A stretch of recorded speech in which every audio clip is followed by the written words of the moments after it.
Shane Van Gisbergen made history in Mexico City with one of the most dominant performances ever seen in NASCAR's Next Gen era. SVG not only won the race, but he completely rewrote what dominance can look like on a NASCAR road course. His 16.567 second margin of victory was historic. But how does a driver not just win, but disappear from the rest of the field like that? In this video, we'll break down what made this victory so special, the numbers behind it, and the challenges SVG faced.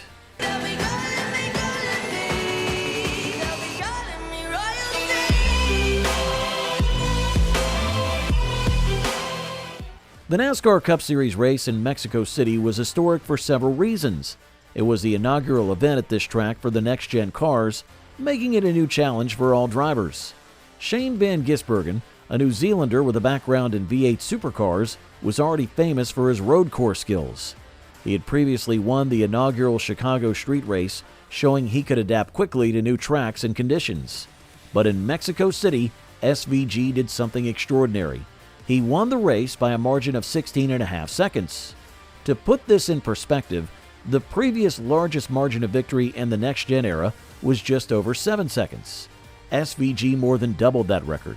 In racing, where victories come down to tenths or even hundredths of a second, a gap of 16.5 seconds is enormous.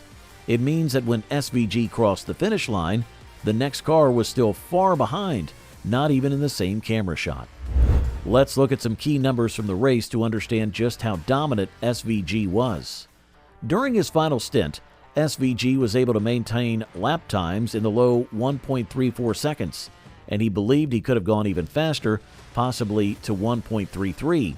He also managed his tires so well that his lap times barely dropped off, while others struggled with tire wear. SVG's team improved their average running position from as low as 85th earlier in the season to consistently being in the top 10 and even leading. SVG's race was not without challenges. Early in the race, car number 54 was very quick, and SVG had to follow and learn. He mentioned that when he tried to push hard to catch up, his brakes started to overheat, forcing him to back off and manage his car. The 54 was really good. He was driving very well. And then we got off strategy, and would have been interesting to see how that worked out with the 54 at the end and to get to him. And then I ran out of brakes straight away. So I just backed up a couple of markers and just tried to look after my brakes because he was just on the limit every lap. So I knew he might be in trouble. My car definitely couldn't have done that. So just tried to manage the first half of the race. It's amazing. As soon as you get close to someone, the temps skyrocket, tires, engine. It was pretty interesting. One of the most critical moments came during a late race restart. SVG was leading, but restarts can be very tricky. The tires are cold, the brakes are not fully up to temperature, and everyone is bunched up. SVG admitted that leading on a restart was his biggest concern before the race, but he handled it perfectly, timing his acceleration so that his main rival could not get close enough to challenge. SVG also had to adjust his driving style for the Next Gen car. In his background in V8 supercars, he often used the clutch pedal to control the car in braking zones. In the NASCAR Next Gen car, this technique is not as effective, but SVG's natural ability to adapt meant he could still use his skills to his advantage. SVG's success was not just about his driving. His team, led by crew chief Steven Duran and spotter Josh Williams, played a huge role. Earlier in the season, their average running position was as low as 85th, but they worked hard to improve. By the time they reached Mexico City, they were regularly running in the top 15, top 10, and now winning. Team owner Justin Marks made a bold decision to build a team around SVG, knowing that his road course skills could be the key to making the playoffs. This win was the payoff for that decision. It also gave the team a huge confidence boost and reset their season, erasing the struggles from earlier races. SVG's journey in NASCAR has certainly not been easy. The Next Gen car is very different from the Xfinity car he drove last year, and even more different from the V8 supercars he grew up racing. In fact, SVG said he had to throw everything in the bin that he learned last year and start again. The way the car responds to inputs is almost the opposite of what he was used to. Despite these challenges, SVG has been methodical.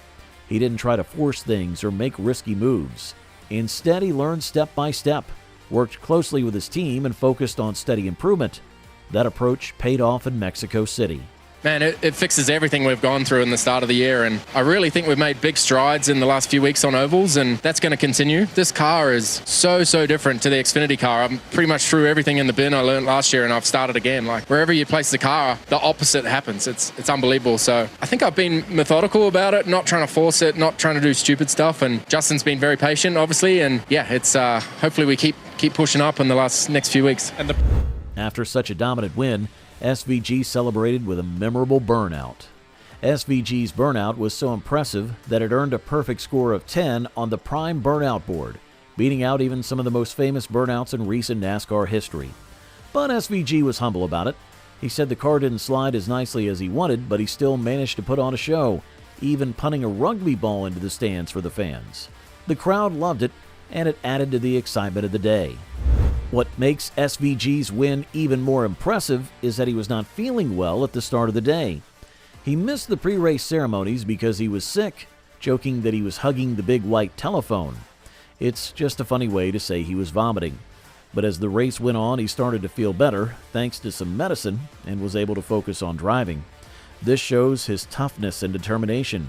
I got a little better, but yeah, sorry I missed the pre-race up here. I was hugging the big white telephone, not feeling real good. So yeah, felt better as the race went on. Had some nice pills that fixed me here, and good. Yeah, as the race went on, I felt better and better. With this win, SVG's season has been transformed. Earlier in the year, he and his team struggled, but now they have momentum. The win also qualifies them for the playoffs, which is a huge achievement in NASCAR. SVG and his team are now looking forward to more races, especially those with right-hand turns, where SVG's skills are unmatched. But SVG is not just focused on road courses. He and his team have been working hard to improve their performance on ovals, which make up most of the NASCAR schedule. Their average running position has improved dramatically, and SVG is confident that they'll continue to get better. But how did Shane Van Gisbergen manage to win by such a huge margin of 16.5 seconds? Shane Van Gisbergen managed to win by a huge margin of 16.567 seconds in Mexico City due to a combination of factors: his exceptional skill on road courses, strategic decisions by his team, and his ability to maintain a fast, consistent pace while others struggled. SVG started from pole position and led 60 out of 100 laps, including the final 32 laps, showing he had the fastest car and was able to control the race from the front. Many drivers had trouble with tire wear, changing weather and track conditions, but SVG's experience in wet and tricky situations allowed him to excel, especially after early rain made the track slippery. He kept his rhythm and focus, even as his crew suggested he slow down to avoid mistakes, but he preferred to keep a steady pace to maintain concentration. As always, don't hesitate to comment down your thoughts on the situation. And while you're down there, make sure to hit that subscribe button as well.